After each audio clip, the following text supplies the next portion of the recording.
this all started with a hole in the wall here. And this is plaster. You see the lath up here. It's pretty common where you run into this and all the plaster is loose. It's loose right here. I don't know if you could see that on camera. So I bought a sheet of 3/8 because typically that's what you want. Usually there's about 1/8 of an inch of plaster and paint on top of 1/4 of an inch of this. So 3/8 is usually what you want to go with when you're patching plaster walls. So I'm going to I cut the drywall before I put it in the van so it'd be easier. I was only going to go with a small piece here, but all this was just so hollow. And part of the reason was I had to pull this piece of lath off here because it was protruding beyond the rest. So it was real thin here originally when they put the house in. There's some blocking here. They did kind of a sloppy job on. That happens. It's just framing. So when I'm done with this, it'll look like it never happened. I promise.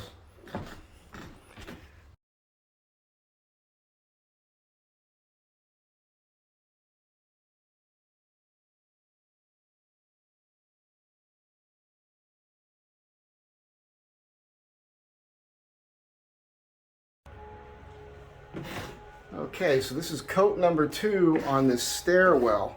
Again, it started with a hole here and all the plaster was just falling away. So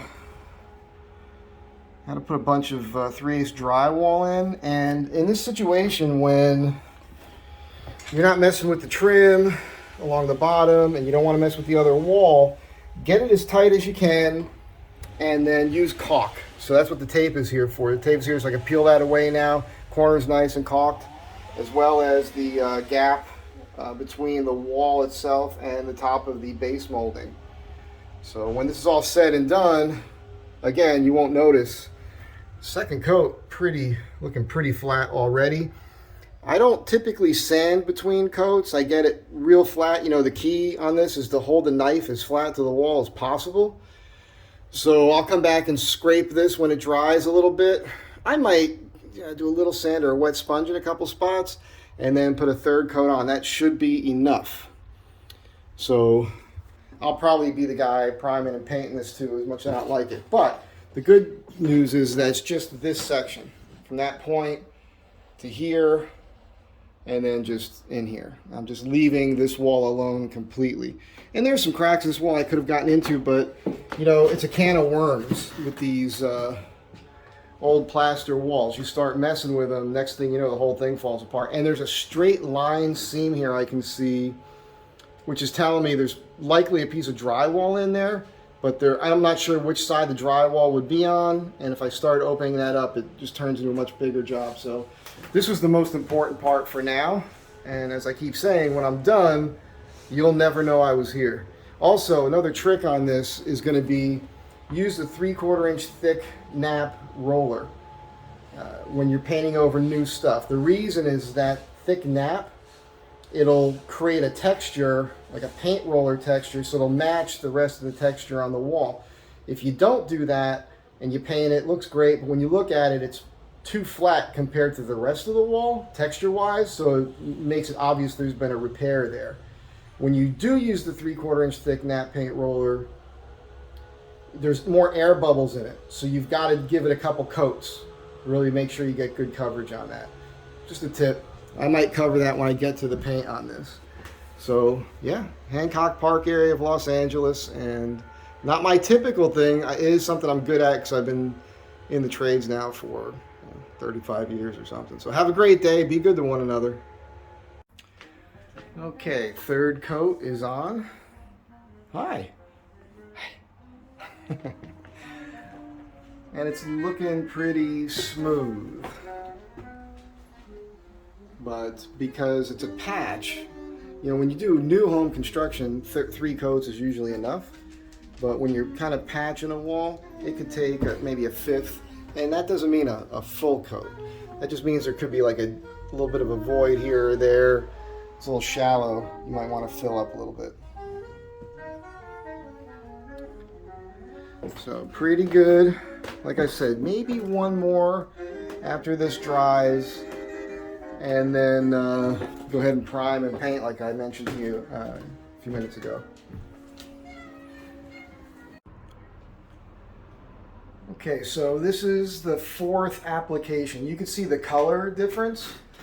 So I didn't actually coat the whole wall, I just coated where it needed to be. And what I did was you're always better with your hands rather than your eyeballs. So you want to feel it, you want to rub it, and you're going to find low and high spots.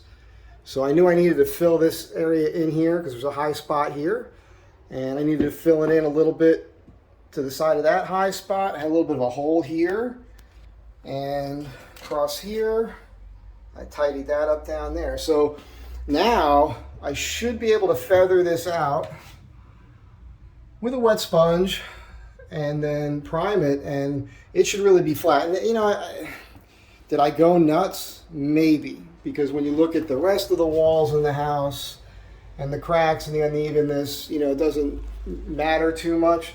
But I just like to do a good job when I do it. I want it to be done in a way where you don't notice there was ever a patch. And you just watched the video. So you saw I had to take all that plaster off right down to the lath and patch in all this 3/8. And when it's done, it's going to be smooth enough to where you will never know. But it won't be too smooth. I'm going to apply a texture with the paint roller like I mentioned a few seconds ago with the 3/4 inch nap. If you do see that after this, then you do. If not, this is where I'm stopping this video. Because, I mean, who needs to watch painting? All I need to do is feather this out with the sponge, tape it out, apply the primer, peel the tape, come back the next day, and get the paint on the wall. So that is all. Have a great day. Be good to one another, and woo-hoo-hoo!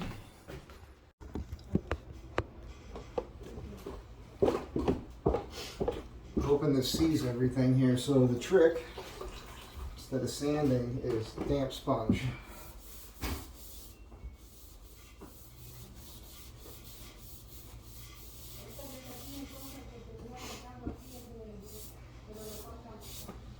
And you can smooth this out, feather it out,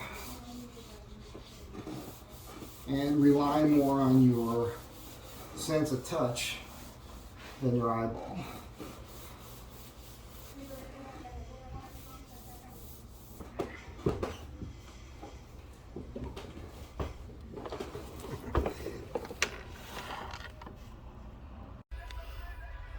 Okay, so it's been primed. If you rolled your hand over this, you'd be hard pressed to find or feel the patch. It's pretty flat. I don't always tape things out, but in this case it makes sense because I'm trying to avoid touching the molding there along the bottom. And I only taped out that upper triangle because it's going to be tight up there. So, and as some of you should know, right, painting, anybody can paint. Painting's not... It's one of those things a lot of people like me don't like doing. Key is, I think, your prep is going to help dictate the final job. Prep work's the most important thing. The other thing is cut in first, and while the cut in is still wet, get the roller as close over that as you can. Don't roll, then cut in. Cut in first, this way you avoid the brush mark edge. That's about it. So I'm going to paint this wall, and we'll see what it looks like in a sec. Another pro tip is get all the hair off of this that you can. I'm doing this with one hand here, but they sell a comb, like a steel comb for cleaning out paintbrushes. And I find that if you comb these out to get all the loose little poly fibers off of it, and even hit it with a vacuum first, then they won't end up on your wall. It's always something that bothers me when I see a paint job and I see roller bits on the wall. Just take the time to clean the roller off first. I find that dabbing in these tight spaces is better because it leaves a texture to match the roller.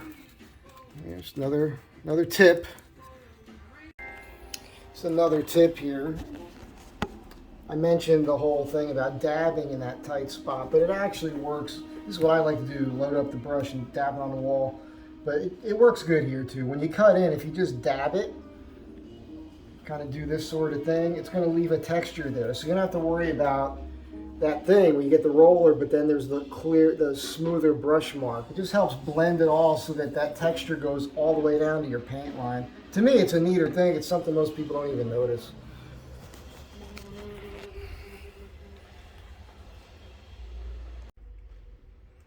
He just doesn't care, this guy. Okay, most satisfying part.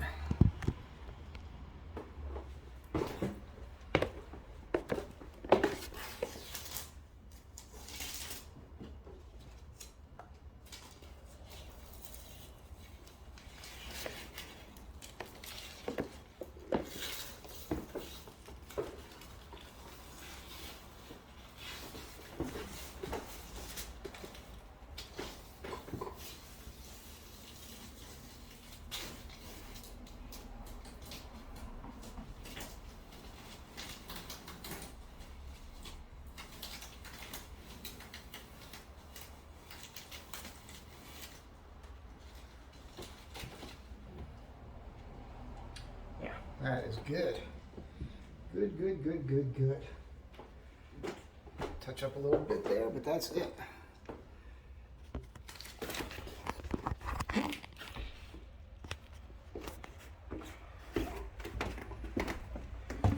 Ooh. So it looks pretty good. I don't think it'll need another coat. You never know when it's wet, because sometimes those little bubbles burst, and then you can see the white, like where I patched here with the primer. But we'll just see after it dries. Looks pretty good. Looks like it's a different color, but keep in mind it's wet. It's definitely going to dry darker. I did color match this, so that is it for now. Be good to one another, and have a great day.